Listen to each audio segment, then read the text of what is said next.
Hello friends, mission job में आपका स्वागत है।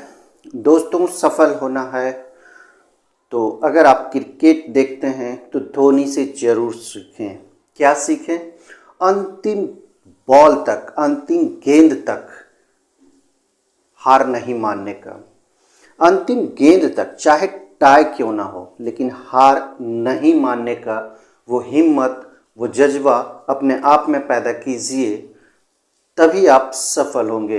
दोस्तों, आज का पहला प्रश्न है, निम्नलिखित में से कौन एक प्रकार की शहरी स्थानीय शासन निकाय नहीं है? नहीं है की बात हो रही है तो नगर पंचायत है, जिला परिषद नहीं है, नगर परिषद है, नगर निगम है, लेकिन जिला परिषद जो है ये शहरी स्थानीय शासन का निकाय नहीं है, बल्कि ये ग्रामीण में आता है। अगले नंबर सवाल पे हम लोग चलेंगे। अगला नंबर सवाल कहता है, भारतीय संविधान का संरक्षक कौन है? संरक्षक की बात हो रही है तो इसमें से भारत के जो मुख्य न्यायाधीश होंगे ये इसका सही जवाब हो जाएगा। कहने का मतलब है सर्वोच्च न्यायालय। सर्वोच्च न्यायालय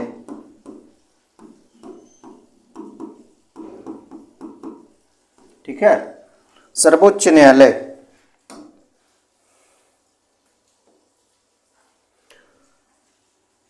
अगला सवाल नंबर 3, एक महत्वपूर्ण नदी भारतीय मरुस्थल की कौन सी है? महत्वपूर्ण नदी की चर्चा हो रही है तो इसका सही जवाब हो जाएगा लूनी नदी। लूनी नदी के बारे में आप जानते होंगे, ये राजस्थान की नदी है।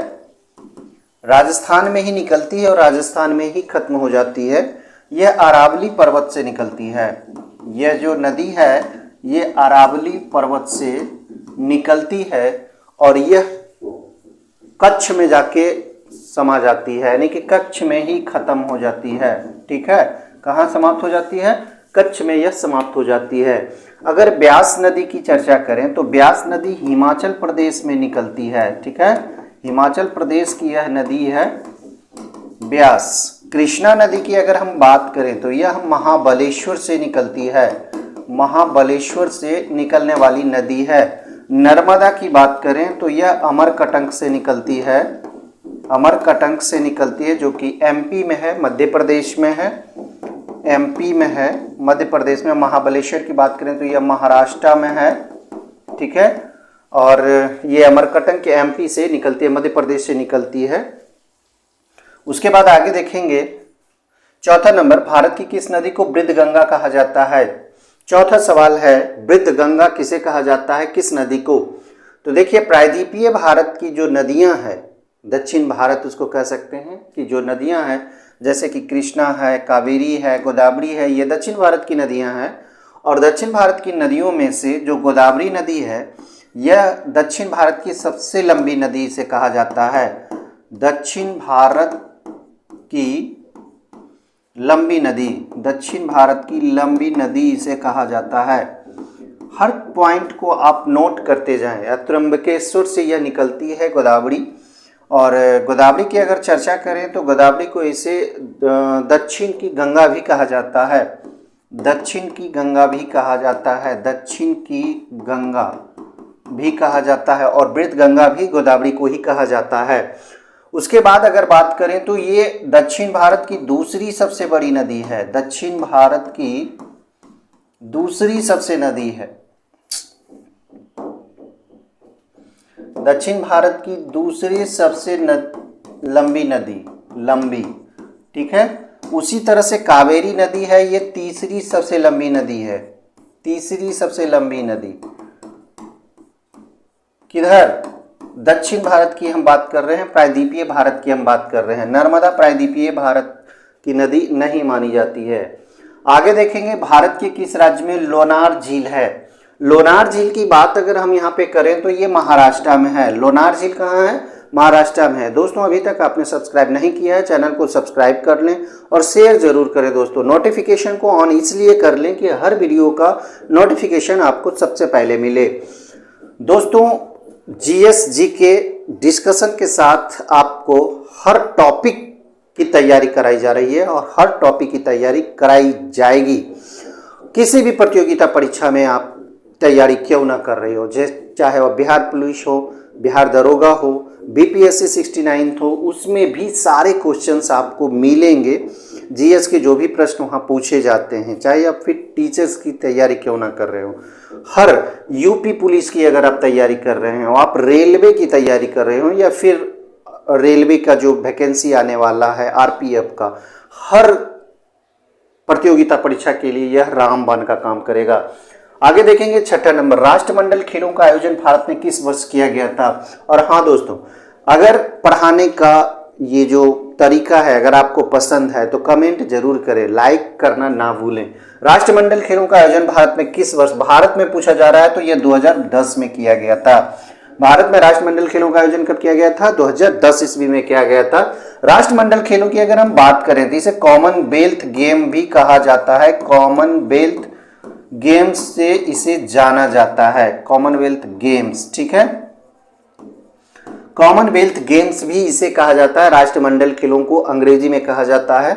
अगर इसकी चर्चा करें तो यह 4 वर्षों पर आयोजित की जाती है, 4 वर्षों पर यह टूर्नामेंट आयोजित की जाती है, 4 वर्षों पर, ठीक है। अगर बात करें कि सबसे पहले राष्ट्रमंडल खेल की शुरुआत कब हुई थी तो ये 1930 ईस्वी में हुई थी। इसका शुरुआत जो हुआ था 1930 ईस्वी में हुआ था। कहाँ, हैमिल्टन में हुआ था, हैमिल्टन नामक शहर में हुआ था जो कि कनाडा में है। एक एक पॉइंट को आप नोट करते जाएं, हर एक प्रश्न को देखें, हर एक चीज़ों को देखें जो हम यहाँ पे बता रहे हैं, क्योंकि हर एक चीज़ आपके लिए फायदेमंद है। आगे देखेंगे भारत में लोकसभा का विघटन कौन कर सकता है, विघटन की चर्चा यहाँ पे की गई है। क्वेश्चन को हमेशा ध्यान से देखें। देखिए, मंत्रिपरिषद, राष्ट्रपति, प्रधानमंत्री, लोकसभा स्पीकर, ये 4 ऑप्शन हैं आपके। तो लोकसभा का अगर विघटन की चर्चा हो तो यह राष्ट्रपति होंगे, ठीक है, राष्ट्रपति होंगे। अगर हम राष्ट्रपति की बात करें तो राष्ट्रपति किस अनुच्छेद में है, यह संविधान के 52 अनुच्छेद में है, ठीक है, राष्ट्रपति की चर्चा की गई है वहां पे। मंत्रिपरिषद की जो चर्चा की गई है ये अनुच्छेद 74 में की गई है, 74 में। उसी तरह से प्रधानमंत्री की भी चर्चा की गई है अनुच्छेद 74 में, ठीक है, 74 में की गई है। लोकसभा स्पीकर की अगर हम यहाँ पे बात करें तो यह अनुच्छेद 93 में इसका चर्चा है, ठीक है, कहाँ है, 93 में। तो हर एक पॉइंट को आप यहाँ पे नोट करते जाएं, देखते जाएं। 8वां देखिए, उकाई सिंचाई परियोजना भारत में किस राज्य में स्थित है, जियो से संबंधित प्रश्न है। तो यह है गुजरात में। उकाई कहाँ है, गुजरात में सिंचाई परियोजना है ये एक। 9वां, भारतीय अंतरिक्ष अनुसंधान संगठन की स्थापना कब हुई थी, स्थापना यहाँ पे बताना है।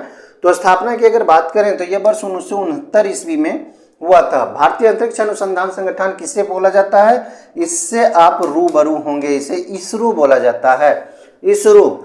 अगर इसे कहें तो ये इंडियन स्पेस रिसर्च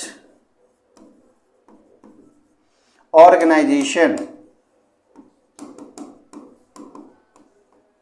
ठीक है, Indian space research organisation ISRO, जिसकी स्थापना 1969 ईस्वी में की गई है। और अगर इसका मुख्यालय की बात करें तो ये कहाँ है, बेंगलोर में है, ठीक है, इसका मुख्यालय कहाँ है, बेंगलोर में। ये भी आप हमेशा याद रखें।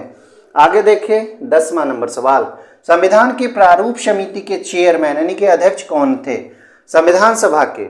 तो यहाँ पे इसका सही जवाब की अगर बात करें तो डॉक्टर भीमराव अंबेडकर, भीमराव अंबेडकर को संविधान की प्रारूप समिति के अध्यक्ष बनाया गया था।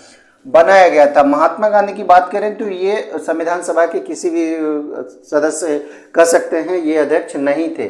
सरदार पटेल जो थे ये प्रांतीय सभा के अध्यक्ष थे, जबकि जवाहरलाल नेहरू की अगर बात करें तो ये संघीय के थे, ठीक है, अध्यक्ष थे। तो हर पॉइंट को आप यहाँ पे ध्यान देखें। अब यहाँ देखिए 11 नंबर, उच्च न्यायालय के न्यायाधीशों को शपथ इनमें से कौन दिलाता है, शपथ की चर्चा यहाँ पे की गई है।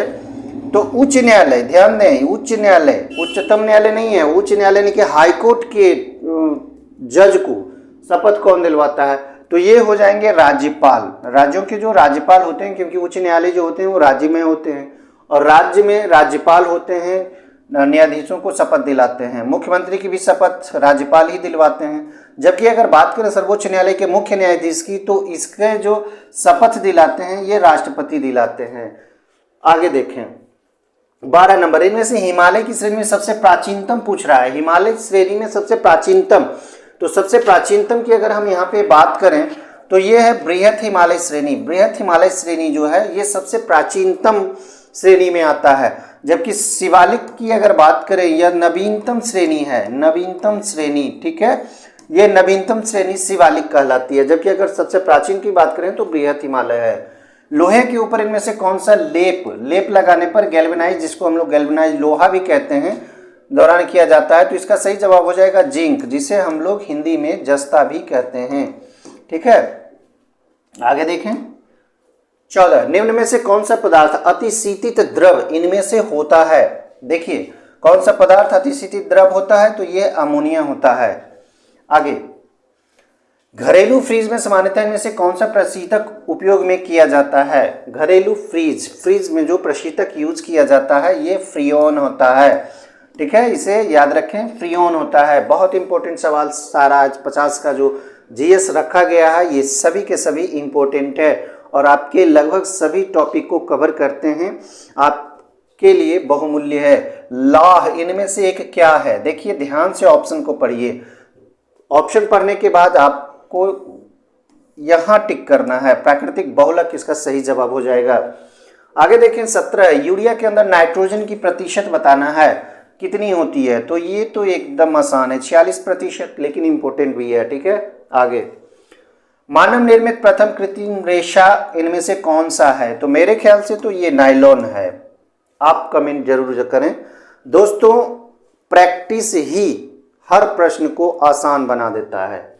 आगे, फलों के रसों को सुरक्षित रखने के लिए इनमें से कौन सा अम्ल का उपयोग किया जाता है? फलों को सुरक्षित रखने के लिए तो यह अम्ल है बेंजोइक अम्ल। बेंजोइक अम्ल किसी भी फल का जो रस होता है उसको यह सुरक्षित करता है, प्रोटेक्ट करता है, सेव करता है। संसार में खनन किए जाने वाले अधिकांश कोयला की बात हो रही है, इनमें से कौन सा होता है? देखिए यहाँ गलत है, ये कौन सा होता है इसका सही जवाब हो जाएगा।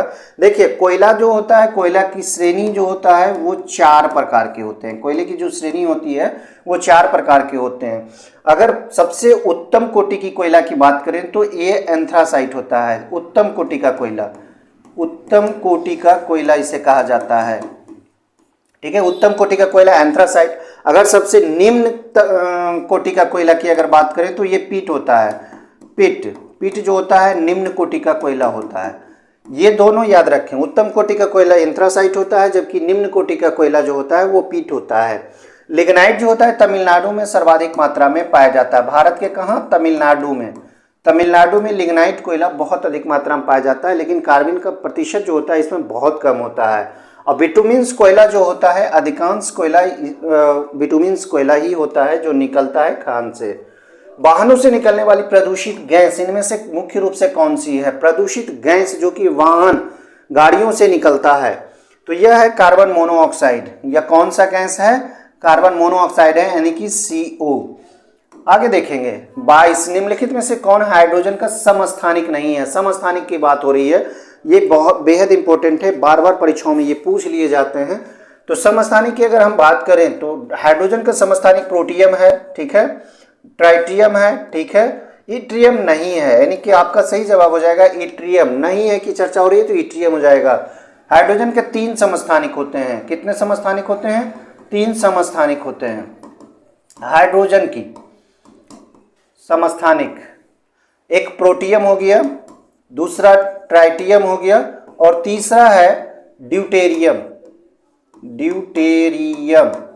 ठीक है, 3 तरह के हाइड्रोजन का समस्थानिक होता है। आगे देखें शराब में इनमें से क्या उपस्थित रहता है? शराब में तो इथाइल अल्कोहल, ठीक है, इथाइल अल्कोहल जो होता है वो शराब में उपस्थित रहता है। इथाइल अल्कोहल को ही शराब बोला जाता है। लोहे का शुद्धतम रूप पूछ रहा है तो ये पीटवान लोहा होता है। पीटवान लोहा जो होता है वह लोहे का शुद्धतम रूप होता है। आगे देखें 25 नंबर, एक स्वस्थ मनुष्य का रक्तचाप, ब्लड प्रेशर, रक्तचाप बोला जाता है, ब्लड प्रेशर कितना होना चाहिए?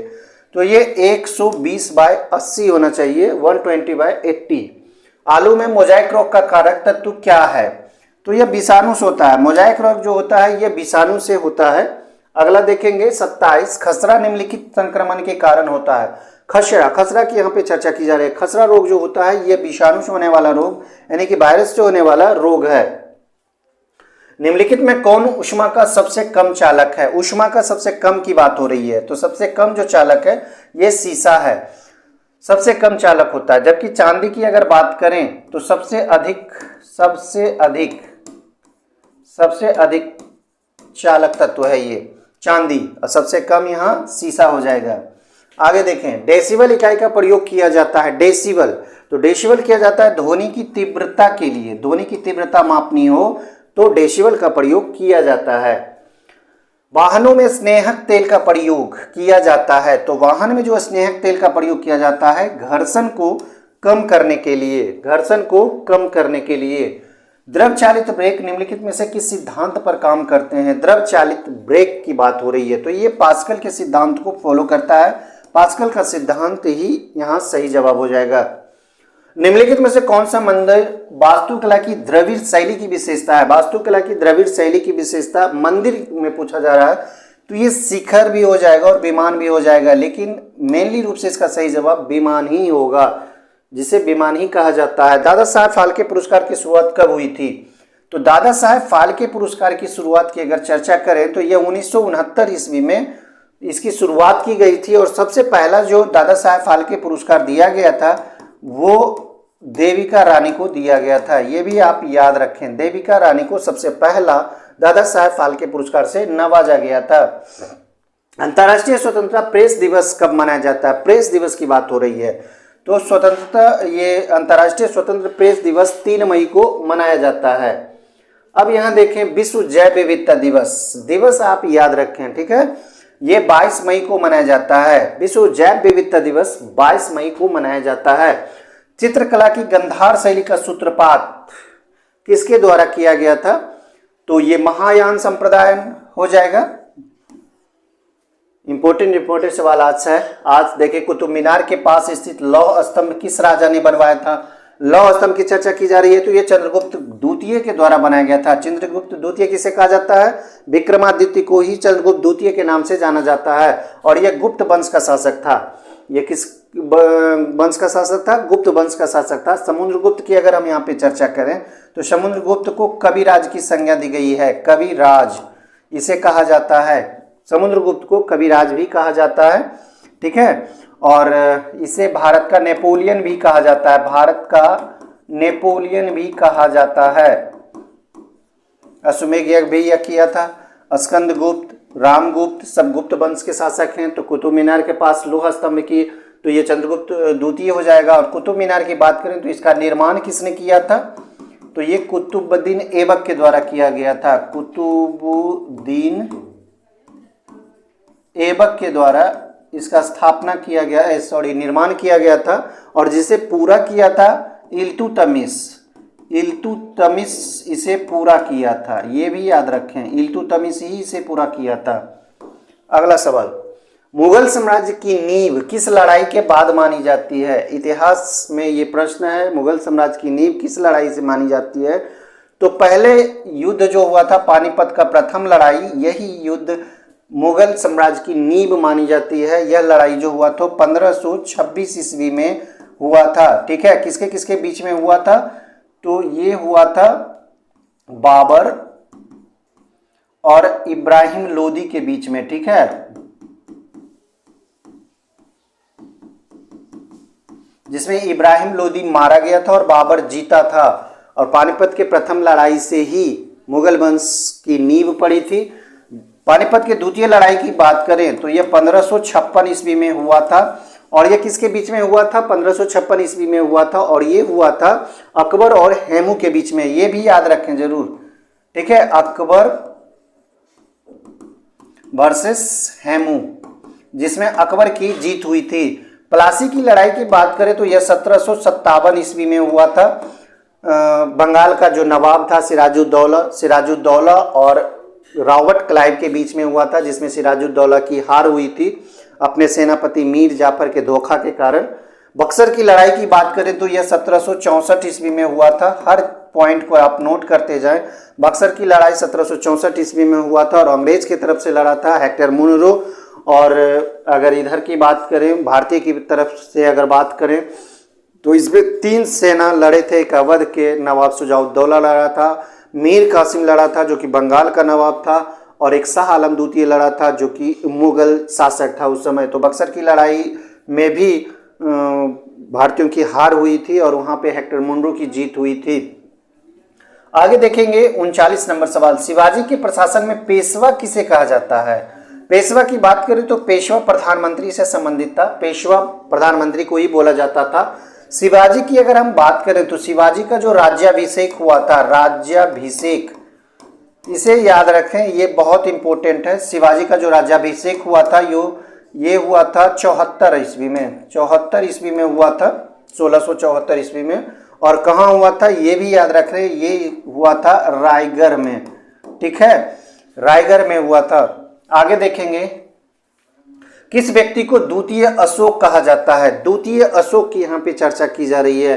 तो द्वितीय अशोक बोला जाता है हर्षवर्धन को, हर्षवर्धन को द्वितीय अशोक कहा जाता है। और हर्षवर्धन राजा बना था 606 ईस्वी में, हर्षवर्धन राजा बना था 606 ईस्वी में। चंद्रगुप्त की अगर बात करें तो चंद्रगुप्त मौर्य राजा बना था 322 ईसा पूर्व में, ठीक है, 322 ईसा पूर्व में चंद्रगुप्त मौर्य राजा बना था, धनानंद को हरा के, जो कि नंद वंश के राजा थे और मौर्य वंश की स्थापना किया था चंद्रगुप्त मौर्य ने। समुद्रगुप्त की हम चर्चा कर चुके हैं। आगे देखेंगे, मानव द्वारा सर्वप्रथम प्रयुक्त अनाज कौन था? तो मानव द्वारा जो सर्वप्रथम प्रयुक्त किया गया था अनाज, वो था चावल। दोस्तों वीडियो कैसा लग रहा है आप कमेंट जरूर करें ताकि मनोबल बढ़े, ठीक है। आगे देखेंगे 42 नंबर सवाल, गौतम बुद्ध ने अपना प्रथम उपदेश कहाँ दिया था? प्रथम उपदेश की बात करें तो प्रथम उपदेश जो दिया गया था ये सारनाथ में दिया गया था। गौतम बुद्ध के द्वारा जो प्रथम उपदेश दिया गया था ये सारनाथ में दिया गया था। अगर ज्ञान प्राप्ति की बात करें तो बोध गया में ज्ञान प्राप्ति हुआ था, ठीक है। अगर कुशीनगर में बात करें तो यहाँ पे इन्हें मृत्यु हुआ था, इनकी मृत्यु कुशीनगर में ही हुई थी। तो गौतम बुद्ध के बारे में इतना ही जानना है। निम्नलिखित में प्राचीनतम राजवंश की बात की जा रही है, तो प्राचीनतम राजवंश की अगर हम यहाँ पे चर्चा करें तो मौर्य वंश है। मौर्य वंश जो है ये प्राचीनतम राजवंशों में से एक है। इसे कहा जाता है चंद्रगुप्त मौर्य के द्वारा इसकी स्थापना की गई है, चंद्रगुप्त मौर्य के द्वारा, ठीक है, 322 ईसा पूर्व में, ठीक है, 322 ईसा पूर्व में। अगर गुप्त वंश की बात करें तो गुप्त वंश के संस्थापक श्री गुप्त को माना जाता है। कण्व वंश की बात करें तो इसे वासुदेव ने इस वंश की स्थापना किया था। कुषाण की बात करें तो कडफिसेस, कुषाण वंश की स्थापना किसने किया था? कडफिसेस, गुप्त की श्रीगुप्त, कण्व के वासुदेव। आगे देखें, अलाई दरवाजा का निर्माण किस सुल्तान ने करवाया था? अलाई दरवाजा की यहाँ पे बात हो रही है तो ये अलाउद्दीन खिलजी था। अलाउद्दीन खिलजी जो था ये अलाई दरवाजा का निर्माण किया था। अलाउद्दीन खिलजी जो था अपने चाचा की हत्या करके 1296 ईस्वी में राजगद्दी पर बैठा था और इसे द्वितीय सिकंदर भी कहा जाता है, द्वितीय सिकंदर भी कहा जाता है। और 1316 ईस्वी में इसकी मौत हुई थी, 1316 ईस्वी में अलाउद्दीन खिलजी की मौत हुई थी। बलबन की बात करें तो बलबन भी एक राजा था। इल्तुतमिश की बात करें ये भी गुलाम वंश का राजा था, कह सकते हैं सल्तनत काल के ये तीनों राजा था सल्तनत काल के। सल्तनत काल माना जाता है 1206 से 1526 ईस्वी। इल्तुतमिश की पुत्री थी एक रजिया सुल्तान जो कि भारत की पहली महिला शासिका थी, भारत की पहली महिला शासिका इसे माना जाता है, महिला शासिका, ठीक है, इसे भी आप याद रखें। व्यक्तिगत सत्याग्रह में विनोबा भावे को प्रथम सत्याग्रही चुना गया था, तो दूसरा सत्याग्रही कौन था? सबसे पहले आप जानें कि व्यक्तिगत जो सत्याग्रह हुआ था वो कब हुआ था। तो व्यक्तिगत सत्याग्रह जो बात हो तो 1940 ईस्वी में हुआ था। व्यक्तिगत सत्याग्रह सबसे पहले 1940 ईस्वी में हुआ था, जिसमें प्रथम सत्याग्रही विनोबा भावे को चुना गया था, इसे याद रखना है। द्वितीय सत्याग्रही जो चुना गया था वो पंडित जवाहरलाल नेहरू थे, पंडित जवाहरलाल नेहरू द्वितीय सत्याग्रह चुना गया था। अगर तृतीय की बात की जाए तो तृतीय जो सत्याग्रही थे वे ब्रह्मदत्त थे। कौन थे? ब्रह्मदत्त। तो तीनों को याद रखना है, ये तीनों जरूर पूछे जाते हैं, विनोबा भावे, जवाहरलाल नेहरू और ब्रह्मदत्त। लॉर्ड हार्डिंग ने बंगाल विभाजन किस वर्ष रद्द किया था? बंगाल विभाजन किस वर्ष रद्द किया था पूछा जा रहा है। तो बंगाल विभाजन हुआ कब था? 1905 ईस्वी में बंगाल विभाजन हुआ था। बंगाल विभाजन हुआ था, इसे याद रखें। बंगाल विभाजन कब हुआ था? 1905 ईस्वी में। किसने किया था? कर्जन के द्वारा किया गया था। लॉर्ड कर्जन के द्वारा बंगाल विभाजन किया गया था। और 1905 ईस्वी में इससे संबंधित एक चीज और याद रखना है कि भंग आंदोलन हुआ था। भंग आंदोलन हुआ था। भंग आंदोलन में इसका बहिष्कार किया गया था, विरोध किया गया था 1905 ईस्वी में। ठीक है। उसके बाद 1907 ईस्वी की अगर बात करें तो कांग्रेस का क्या हुआ था? कांग्रेस का आपको याद होगा विभाजन हुआ था। कांग्रेस का विभाजन हुआ था नरम दल और गरम दल में। नरम दल और गरम दल में। सूरत के अधिवेशन में, यह भी याद रखना है, सूरत अधिवेशन में। सूरत अधिवेशन में 1907 ईस्वी में कांग्रेस का विभाजन हुआ था नरम दल और गरम दल में। 1905 ईस्वी में बंगाल का विभाजन हुआ था, कर्जन के द्वारा किया गया था, और इसी के विरोध में भंग आंदोलन हुआ था 1905 ईस्वी में। हर एक पॉइंट को आप नोट करते जाएं या फिर याद कर लें। 1911 ईस्वी में आप देखें तो इसका सही जवाब हो जाएगा, लॉर्ड हार्डिंग ने बंगाल विभाजन को जो रद्द किया था 1911 ईस्वी में किया था। इससे संबंधित 1911 से संबंधित एक दो पॉइंट और याद कर लें, जैसे कि कलकत्ता से दिल्ली राजधानी हस्तांतरित की गई थी 1911 ईस्वी में ही। कलकत्ता से दिल्ली राजधानी बनाई गई थी। ठीक है, ये इंपॉर्टेंट है। एक चीज और किया गया था 1911 ईस्वी के कलकत्ता अधिवेशन में। कांग्रेस का जो कलकत्ता में अधिवेशन हुआ था, कांग्रेस के कलकत्ता अधिवेशन, ठीक है,